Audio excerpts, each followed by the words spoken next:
A couple of years ago, Porsche introduced their all-new Macan. Basically, it was the little brother to the top-selling Porsche Cayenne SUV. Well, this is the latest Macan. This is the GTS.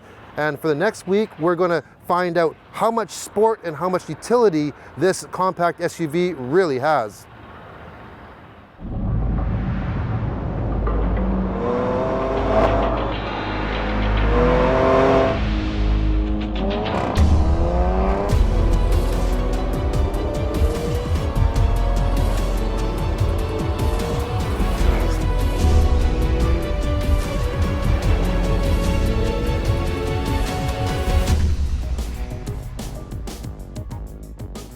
Now, this Macan GTS compact SUV is not just a mini version of the Cayenne. It has its own identity, and I think it is way sexier than the Cayenne. Every curve and edge is artfully sculptured. Look at these headlights. They blend seamlessly into the hood. They are actually part of the hood. I love everything about the front end. The grille is not too big, and then you got these really cool intakes and slots, and you have the LED markers that blend right into those as well. It just really works with me. The GTS features blacked out trims like the grille, the side inserts, these 20-inch rims, and quad tip exhaust. In the rear, the LED lights are definitely different from anything that you've seen. They have a 3D texture to them. They're not flat, they're embedded, and it just gives the Macan a signature look, in my opinion. When I tested the Panamera Turbo a while ago, I fell in love with that interior, and the same emotions apply with this Macan GTS. First of all, this is kind of a cliche, but this thing fits me like a glove. Just the way that the seats wrap around you, they're soft. It's almost like a Goldilocks effect. They aren't too stiff and they're not too soft. They're just perfect. These ones have the Alcantara and the leather. The steering wheel, nice and classic looking, and the feel, it's not too big, not too small again. I love how they have these thumb indents. Fits me perfect once again.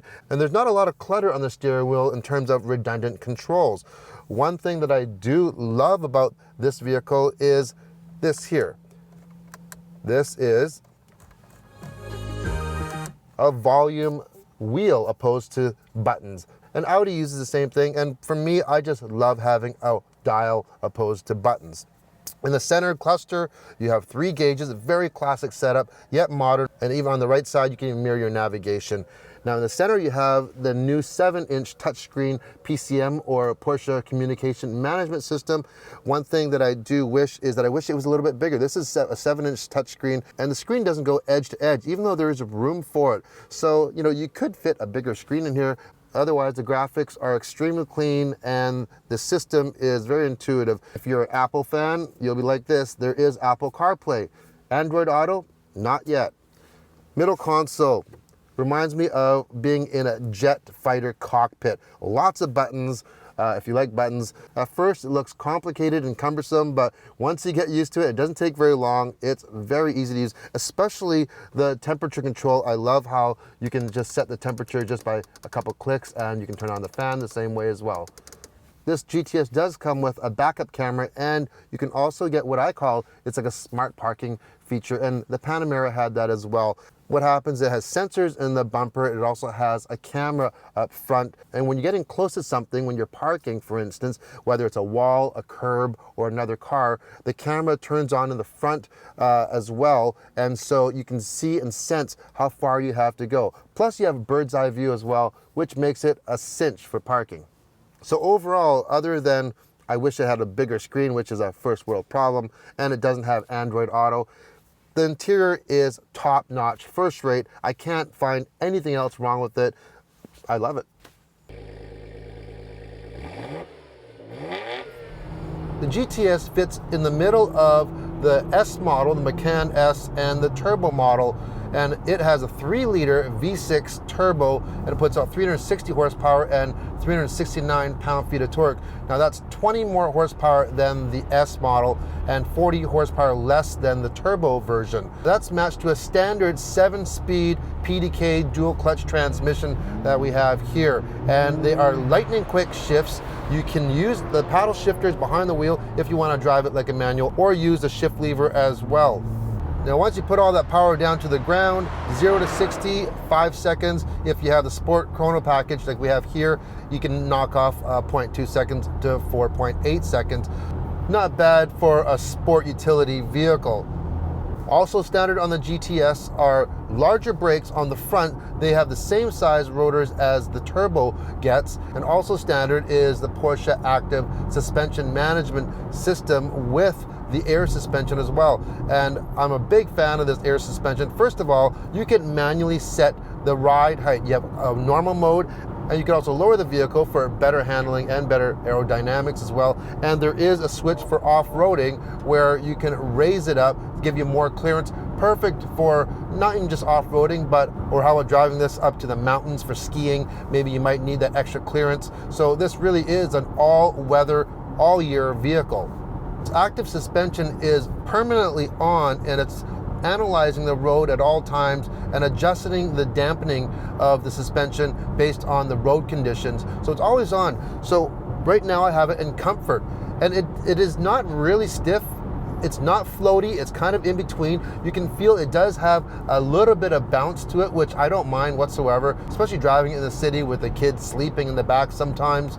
But if you switch it over to Sport, it immediately firms things up, and you go into Sport Plus, and you can really do some serious canyon carving with this SUV. Essentially, when you're sitting inside this Macan GTS, other than the feeling that you are riding a little bit higher for sure than a sports car, you feel like you're driving a sports car. It doesn't feel like you're driving an SUV. As I mentioned, the seats fit you like a glove.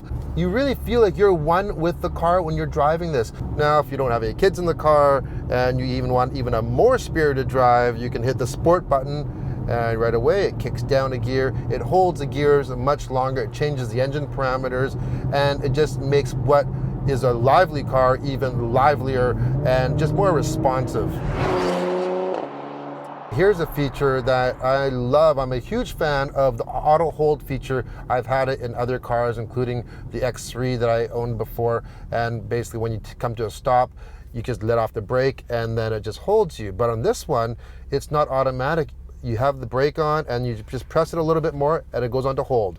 And then hit the gas and it goes back on. Now the advantage of this over the other system that I had in my BMW is that one, when you selected it on, every time you came to a complete stop, it held for you. This one, it's not always on, which is great because sometimes it can be a little intrusive where you have to turn it off. This one, you just actually hit that brake a little bit harder if you want it to hold, and then just take your foot off. So perfect, nice job, Porsche. This is the type of vehicle that seriously, I would take it an hour away just to find some curvy, winding roads just to drive. It's that fun, I'm serious. So we know there's a lot of sport that the Macan has. How about utility, since this is a compact SUV? Well, let's start at the back, cargo area. Quite a bit of room, and here's an interesting feature. There's a button on the right side inside, and you press that, and that in conjunction with the air suspension lowers the vehicle, making it easier to load things in and out of for the load-in height. So decent amount of room. You are a little bit limited for taller items near the back, near the rear of the hatch, just because of the slope of the hatchback. But if you want more room, the back seats obviously fold down to a nice flat storage area. So the rear does hold quite a bit, even with those rear seats folded up. We have a full-size suitcase, a full-size double stroller, which is the most important thing, traveling with two little kids, a cooler, toys, you name it, it all fit back there. And you could actually put more in if you took that tonneau cover off, but I'd rather leave it on to keep everything all covered up. In the back, two full-size large car seats, one front-facing, one rear-facing, and they took a little bit of juggling around to get them to fit, but once they're in, they do fit quite nicely. Now, if I was any taller or your passengers any taller, it could cause a little bit of an issue for leg room, depending on if it's a front-facing or a rear-facing mount that you have. All in all, pretty impressed with the room of this compact SUV. In fact, I'm actually surprised. I didn't expect it to fit everything that we actually have in here. So the Macan really is a sports vehicle for everyone, whether you're single, you're a couple, you have a small family, or you're even older. You might want that sports car drive, but you want the utility of cargo capacity and rear seats that are usable, and you might want a sports car that's easy to get in and out of. This is the car for you. Is it for me? Not for a primary vehicle, but everyday use, we would prefer something a little bit bigger. So for us, probably the Cayenne would be the right choice. But for a second vehicle, it'd be perfect. Anyways, thanks for watching.